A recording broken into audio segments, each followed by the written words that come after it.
الرحمن الرحیم صلی علی الحبیب صلی اللہ تعالی علی محمد۔ انشاءاللہ عز و جل آج ہم حضرت آدم علیہ السلام کے ہی متعلق سنیں گے کہ آپ کو کی جو فضیلت تھی وہ کس طرح فرشتوں کے سامنے بیان کی گئی۔ چنانچہ تخلیق آدم کے بعد ایک موقع پر اللہ تبارک و تعالیٰ نے حضرت آدم علیہ السلام کے سامنے تمام اشیاء پیش فرمائیں اور بطور الہام آپ علیہ السلام کو ان کے نام، کام، صفات، خصوصیات، اصولی علوم اور صنعتیں سکھا دی۔ پھر یہ تمام چیزیں فرشتوں کے سامنے پیش کر کے فرمایا، اگر تم اپنے اس خیال میں سچے ہو کہ تم سے زیادہ علم والی کوئی مخلوق نہیں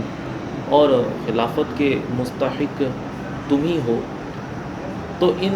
چیزوں کے نام بتاؤ۔ کیونکہ خلیفہ کا کام اختیار استعمال کرنا، کاموں کی تدبیر کرنا اور عدل و انصاف کرنا ہے، اور یہ اس کے بغیر ممکن نہیں کہ خلیفے کو وہ تمام چیزیں معلوم ہوں، جو خلیفہ ہو اس کو وہ تمام چیزیں معلوم ہو جن پر اسے اختیار دیا گیا اور جن کا اسے فیصلہ کرنا ہے۔ قرآن کریم میں اللہ تبارک و تعالی نے ارشاد فرمایا، وَعَلَّمَ آدَمَ الْأَسْمَاءَ كُلَّهَا ثُمَّ عَرَضَهُمْ عَلَى الْمَلَائِكَةِ فَقَالَ أَنبِئُونِي بِأَسْمَاءِ هَؤُلَاءِ إِن كُنتُمْ صَادِقِينَ۔ اور اللہ تعالیٰ نے آدم کو تمام اشیاء کے نام سکھا دیے، پھر ان سب اشیاء کو فرشتوں کے سامنے پیش کر کے فرمایا، اگر تم سچے ہو تو ان کے نام تو بتاؤ۔ اب فرشتوں کا عاجزی کے طور پر اعتراف کرنا، فرشتے اگرچہ صاحب علم و عرفان تھے، لیکن چونکہ اللہ تعالیٰ نے انہیں علم الاسماء عطا نہیں فرمایا تھا، اس لیے وہ اشیاء کے نام نہ بتا سکے، اور اللہ عز و جل کی بارگاہ میں اپنی عجز کا اعتراف کرتے ہوئے کچھ یوں عرض گزار ہوئے، سبحانک لا علم لنا الا ما علمتنا انک انت العلیم الحکیم۔ اے اللہ تو پاک ہے، ہمیں تو صرف اتنا علم ہے جتنا تو نے ہمیں سکھایا، بے شک تو ہی علم والا، حکمت والا ہے۔ فرشتوں کے اعتراف عجز پر اللہ تبارک تعالیٰ نے حضرت آدم علیہ السلام سے فرمایا، اے آدم تم فرشتوں کو ان چیزوں کے نام بتا دو۔ چنانچہ آپ علیہ السلام نے ہر چیز کا نام بتانے کے ساتھ ساتھ اس کی تخلیق کی حکمت بھی بیان کر دی۔ اس کے بعد اللہ تعالیٰ نے فرشتوں سے فرمایا، الم اقل لکم انی اعلم غیب السماوات والارض وعالم ما تبدون وما کنتم تکتمون۔ اے فرشتوں، کیا میں نے تمہیں نہ کہا تھا کہ میں آسمانوں اور زمین کی تمام چھپی چیزوں کو جانتا ہوں، اور میں جانتا ہوں جو کچھ تم ظاہر کرتے اور جو کچھ تم چھپاتے ہو۔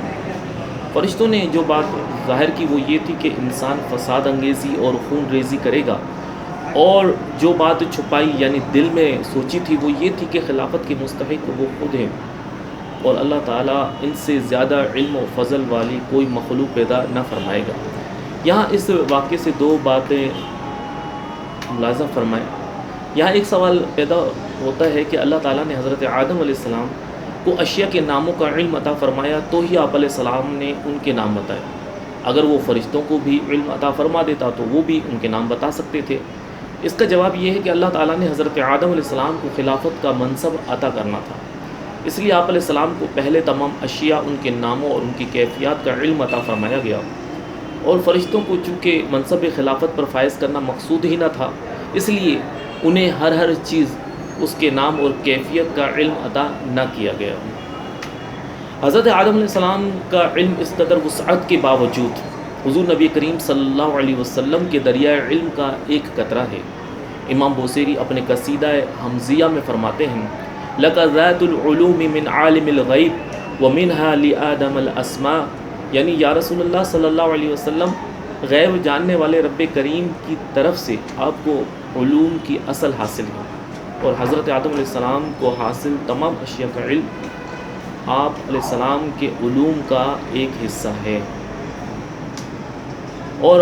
علامہ احمد صاحبی رحمۃ اللہ تعالیٰ علیہ اس کی شرح میں فرماتے ہیں کہ حضرت آدم علیہ السلام کا علم ہمارے نبی صلی اللہ علیہ وسلم کے علم سے ماخوذ ہے، کیونکہ رسول اللہ صلی اللہ علیہ وسلم کو علوم کی اصل بلکہ ہر کمال کی اصل عطا کی گئی، اور حضرت آدم علیہ السلام نے اپنے علوم کے ذریعے، جو کہ علم مصطفیٰ صلی اللہ علیہ وسلم کا ایک حصہ ہے، صرف فرشتوں کو عاجز کیا، جبکہ رسول اللہ صلی اللہ علیہ وسلم نے اپنے علوم کے ذریعے ساری مخلوق کو عاجز کر دیا، اور یہی بات حق ہے۔ حضرت